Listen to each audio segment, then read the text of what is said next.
two boards, I've learned, have now decided that there is no way of persuading the German government in particular to reduce the kind of influence it wants over the merged companies. BAE Systems is very clear that unless the French and German governments are prepared to have less control, less ownership of the merged business than they currently have over EADS, that the damage to BAE Systems business in America would just simply be too great, because the US government would no longer deal with BAE on that basis. So they've decided today to pull the thing. And there'll be a statement, there'll be a formal statement any second, but we can preempt that statement. The deal is off, and the fundamental cause of the end of the deal is that it turns out that the German government didn't just have particular issues, but actually, according to my sources, the German government was simply opposed to the deal. And if the German government was not prepared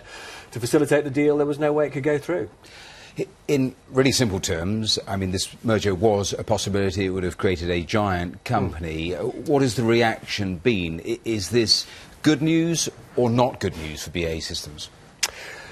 There are lots of different ways of looking at this question. BAE Systems itself, of course, the board of BAE Systems was very keen to do the deal because it felt it had too many of its eggs in the defence basket. It's a leading defence company, but that's not a good thing to be at a time when defence budgets in the UK, in the US, are being cut very sharply because of the budget problems that we have in this country and that America had. So BAE wanted to tie up with a big company, EADS, which is in civil aviation, because it felt it would have brought more balance to its operations. Now, BAE can also be seen as the sum total of its owners. Interestingly, one of its biggest owners, in fact its biggest owner, a fund manager called Invesco, with more than 13% of the company, was opposed to the deal.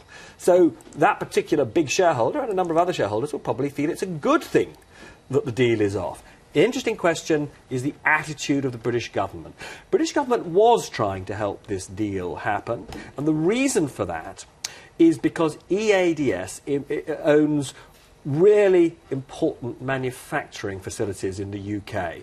Airbus UK, which is owned by EADS, makes the wings for those enormous Airbus airliners, and it supports something like 140,000 really important manufacturing jobs in Britain. And the British government wanted ordinary British shareholders to have some influence over the future of that business, because it was very concerned that under the control of the French and German governments, effectively, actually, that really important manufacturing facility in Britain could, in the long term, be in jeopardy. Robert, just one sentence, because I see in your initial post you say it'll be interesting to see what happens in 6 months. Is there a possibility they may try again? I think they will keep these talks going in a quiet way, and I think they will endeavour to see if they can persuade the German government to cease its opposition. But I have to say, right now, it's looking pretty bad for this deal.